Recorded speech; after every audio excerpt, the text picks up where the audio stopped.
Bus ప్రమాదాలకు సంబంధించి ఒక మంచి ఆలోచన చేసింది రాష్ట్ర రవాణా శాఖ. మంచి నిర్ణయం. ట్రావెల్స్ బస్సుల ప్రమాదాలు నియంత్రించేందుకు రవాణా శాఖ చర్యలు చేపట్టింది.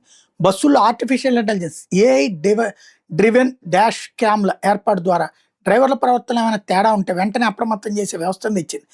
డాష్ క్యామ్ ద్వారా రికార్డ్ అయ్యే వివరాలను నిరంతరం పరిశీలించేందుకు రవాణా శాఖ కమిషనర్ కార్యాలయంలో కంట్రోల్ రూమ్ ఏర్పాటు చేసింది. దాన్ని మంగళవారం అందుబాటులో తెచ్చింది.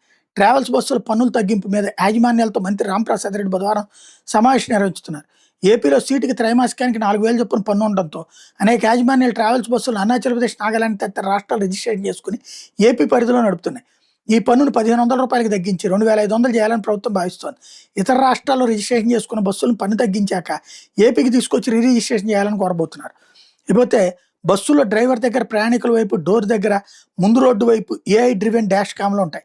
అన్ని వీడియోలను రికార్డ్ చేస్తూ 5 సెకండ్లకు ఒకసారి కమాండ్ కంట్రోల్ రూమ్కి పంపుతాయి. డ్రైవర్ ఆవులిస్తున్నట్టు, తన కళ్ళు మూతపడుతున్నట్టు గుర్తిస్తే వెంటనే డ్రైవర్తో పాటు కమాండ్ కంట్రోల్ సెంటర్కి బస్సు యజమానికి అలర్ట్ పంపుతుంది. డ్రైవర్ ఫోన్ మాట్లాడుతూ సిగరెట్ తాగుతూ బస్సు నడిపిన అలర్ట్ చేస్తుంది. నిర్దేశించిన దానికంటే అధిక వేగంతో వెళ్ళిన అప్రమత్తం చేయడంతో పాటు ఆటోమేటిక్ జరిమానా వేస్తూ చలానా జారీ చేస్తుంది. ముందు వైపు కెమెరాలో రోడ్డు మార్జిన్స్ ముందు ఎన్ని వాహనాలు వెళ్తున్నాయి వంటి వివరాలు నమోదవుతాయి. ఒకవేళ ప్రమాదం సంభవిస్తే తప్పెవరితో స్పష్టంగా తెలుస్తుంది. ఒక్క బస్సులో వ్యవస్థ ఏర్పడి 12,000 అవుతుంది. నిర్వహణకు నెలకు రూ. 750 వెచ్చించాలి. అన్ని బస్సులను వీటిని ఏర్పాటు చేసేందుకు fleet X operator air fee సంస్థతో రవాణా శాఖ చర్చించింది. ఆ సంస్థలు ముందుకు రావడంతో మంగళవారం నాటికి 391 బస్సులు డాష్ క్యామ్లను ఏర్పాటు చేశారు. రాష్ట్రంలో తిరిగే 2,000 ట్రావెల్స్ బస్సుల్లో ఈ విధానాన్ని అమలు చేయబోతున్నట్టు మంత్రి రాంప్రసాద్ రెడ్డి తెలిపారు. వ్యయాన్ని భరించేందుకు యజమానులు ముందుకొచ్చారని చెప్పారు. చాలా మంచి ఆలోచన. ఈ విషయంలో ఖచ్చితంగా రవాణా మంత్రి అద్భుతం చేసినట్టే.